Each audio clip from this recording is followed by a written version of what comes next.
There are people who are literally injecting cement into their heads. Let's take a look. People are literally undergoing plastic surgeries to get a bigger head. A girl spent $50,000 at a cosmetic clinic in Hangzhou just to have hyaluronic acid injected into her scalp in order to achieve this trendy high cranial crest look. And she ended up with her entire scalp necrotized. But that's actually a less severe situation, because some people choose to use something much worse than this acid just to fill their empty heads. What complete madness. And hey, it looked really good. Empty heads. Very true. But if you're not from East Asia, you might be wondering, what is a high cranial crest? Well, it's a very popular beauty trend in Asia, especially in Korea and China, where basically the cranial crest is the area that goes from the hairline, from the forehead to the highest point of the skull. If someone tells you that you have a high cranial crest, it means that the top part of your head is more arched and higher than average, which gives your head a taller and rounder appearance from the front or from the side. So while some people in Western countries are busy trying to get Kylie Jenner's four-finger forehead, here people are busy enlarging the top of their heads. Look at those two photos. This is what a normal top of the skull looks like, and this is what it looks like after surgery. It's crazy. They look like a different person. Incredible. This is very serious and concerning, but it's the level cosmetic surgeries have reached in Asia, in countries like China and South Korea. Incredible. The top part of the skull. The surgeons will tell you directly, more height at the top of the skull makes the head-to-face ratio more balanced, and you'll have a more refined appearance. Now, if you search for height at the top of the skull, you'll find more than 3,000 discussions, and I wonder what there is to discuss about this topic. Maybe a competition among girls to have the most height at the top of the skull. And some girls are saying having a high cranial crest is the ultimate goal of my life. You have nothing better to do. But I guess at that point, having bigger eyes, a sharper nose, smaller lips, and now a bigger forehead, it goes without saying that some people had probably taken inspiration from some of our cosmic neighbors. Of course, they look like extraterrestrials. I don't get why those girls think their heads look good that way or that it's more aesthetic. They just look weird, like aliens. It's that simple. Esos estándares de belleza. If we go back to the situation of the girl who had spent $5,000 on cosmetic surgery, many kings and queens of natural beauty might be wondering, what is hyaluronic acid? This type of filler is basically the acid that people use to inject certain parts of their face to reduce wrinkles and also for lip fillers. Look, this is very common in the West. Many women, but also men, use it. So it's basically liquid inside you that spreads over time. With small amounts, you won't have many complications, but when people use it in larger quantities, enough to make your head noticeably bigger. After getting this, literally you can't even lie down comfortably for long or you'll end up with a pancake head. So imagine spending all this money just to flatten the top of your skull during the night while you sleep. Thank you. It's just crazy. This is expensive and pointless. Not to mention, as those acids get absorbed into your body over time, your head would flatten again, which is why you have to go back to inject more acid into your head again. Some genius had thought of a way to make things more permanent. More permanent? Incredible, though. I mean, it makes perfect sense. Because acid is very temporary, and people who get acid injected into their lips or foreheads, to avoid aging, they usually have to go get more and more and more and more applied. That's something very common. Hey, why don't we use cement to permanently increase the top part of the skull?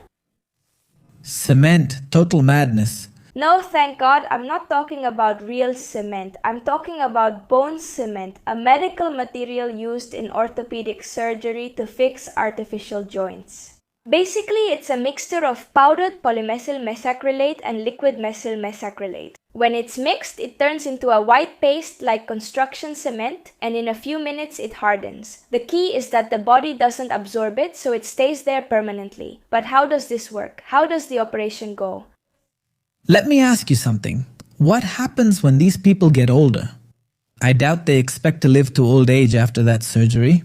First, they open a 3 or 4 centimeter section of the scalp, then they separate the skin from the periosteum and inject bone cement inside before closing it up. But the most curious thing is that the bone cement hardens in just 5 minutes. That means the doctor has to quickly shape the new top of your skull before it hardens. Therefore, the shape of your head is now at the mercy of the doctor's artistic skills, who only has 5 minutes to shape it properly. And if she's not fast enough to give it the desired shape, removing the cement to redo it would have many complications. And those are just the aesthetic problems. When it comes to health, the scalp is full of blood vessels. Those small arteries and veins are not only connected to the brain, but to the whole body. If even a small piece of that gets into your bloodstream, you could suffer an embolism, a disaster, a stroke, or something much worse. And the doctor only has 5 minutes to take care of all that, both aesthetically and medically. It's crazy. I mean, the very fact that there are people who consider taking that risk just to have a bigger head seems totally insane to me. What have we come to as a society, huh? What a disaster. But let's say the surgery is a success. We also have to talk about the pain. And I'm not even talking about the pain from the surgical wound healing. Have you ever had a migraine? It's usually caused by pressure on the nerves in the scalp. Now imagine having a foreign object placed under your scalp, pressing on those nerves. Could you really live with this pain just for a beauty trend? But supposedly having a bigger head is attractive to some, but why go through all that just to look a little more attractive? I mean, for me personally, when I talk to someone, wouldn't the size of their head be the first thing I notice right away? And actually, I'm going to say it, the vast majority of people who undergo this operation are women. The overwhelming majority. Not all, but definitely the vast majority. Now, obviously, as you know, we men really don't care at all. I mean, the vast majority of men don't notice if your head is a little bigger or smaller. We really don't care at all. Now, there is something we might notice, and that's if you look like an alien. Because that's what happens with these people. They look like extraterrestrials, they look like aliens. And instead of looking good, many of them look pretty bad. We already saw it. It doesn't help. In my view, they don't look more aesthetically pleasing. So if they're aiming to look prettier or more attractive, it doesn't work. Let's see. Maybe there's someone who injects less bone cement. Maybe there's someone who does less. And maybe then, yes, but is it really worth it? Just to be a little more attractive, quote unquote. Is it really worth all the complications you're going to suffer in the short, medium, and long term? I mean, are we talking about complications that you're going to have for the rest of your life? Is it worth it? I don't think so. Maybe not the eyes or the lips. It turns out that according to research, people who get this type of surgery are very likely to have already had other types of operations, like on their eyes or nose. Obviously, if you've already gone this far, it's because you've had other types of operations before. However, people who still aren't satisfied with their looks keep going with it. Because the sad reality in China is that a person's beauty not only makes someone more liked or desired, but it even opens up many more job opportunities. And with so many people in China, especially in the big cities, it's a very competitive place. With a lot of pressure not only in your career, your finances, or to be smart, to be admired or respected in society. When it comes to beauty, it's no different. A lot of people wanted to do many things to win the competition when it comes to beauty, to be a desirable person that society admires. Another thing would be that in China, unlike in the United States or Latin America where there are many different races with more than 90% of people sharing the same race, beauty standards would become stricter, since only one type of person is used as a reference for beauty. And China, with other foreign social media blocked, replaced by its own Chinese social media, where once again you only see one type of men and women, which pushes the strict standards even further. But in Of course, the problem many times is that a large percentage of Chinese society lives in a bubble. That's why they start doing these kinds of things. So you might ask yourself, where does this obsession with such a high skull come from? Why is it considered beautiful? It turns out that this has existed for centuries in China, but for different reasons. In ancient China, having a high skull was associated with nobility and also intelligence. Look at the old portraits of Confucius, a Chinese philosopher with a big brain, and the same with this other Chinese philosopher Laozi, even more exaggerated. And if we look at the ancient rulers of China like Liu Bang, the first emperor of the Han dynasty, once again he has a high upper skull. Even in feng shui, it is said that a high skull symbolizes long life and also good fortune. So in China, we have this god whose high skull which is bigger than your future, symbolizes his longevity. So in the past, without modern medicine or surgery, parents... Let's see. It's quite ironic because obviously in this case it symbolizes longevity, supposedly, but in reality, the girls who get those surgeries will have anything but longevity. I think they'll live shorter lives than most people.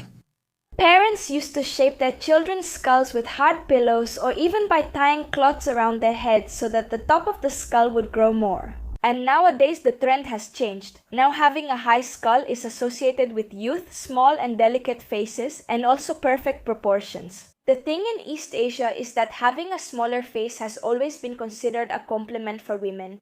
Why does that mean that facial features look more balanced and prominent? And I guess that by having a higher top of the skull, the face does look smaller, and of course cosmetic clinics are benefiting a lot from that.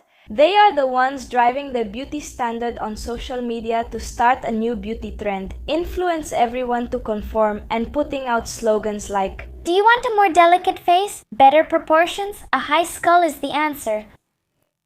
Look, to me what those clinics are doing seems criminal. And before you know it, you're looking at yourself in the mirror, noticing flaws you never even cared about before. And suddenly you start rethinking your whole face, and just when you think you have the perfect face after fixing your eyes, your nose, and even the top of your skull, you'd say, damn. Because beauty standards had completely changed again. The thing about plastic surgery is that it's very easy to become addicted. Because once you fix one part of your face, the other parts of your face no longer look proportional, so you have to fix them too. That's why we see how many people who undergo cosmetic surgeries do one after another, to the point of becoming completely unrecognizable like the girl in the picture. Just look at that. They're the same person, right? She's totally unrecognizable. Obviously, she was younger here, but even so, you can tell she had multiple surgeries. Just like that 16-year-old girl who's had more than 100 plastic surgeries. More than 100 plastic surgeries? When is it enough? Never. More than 100 plastic surgeries at the age of 16. 16 years old and a ruined life. Incredible. Guys, please don't do these crazy things. We're reacting to Señorita Cucaracha Asiatica's channel. Please follow her. Thank you very much and see you next time.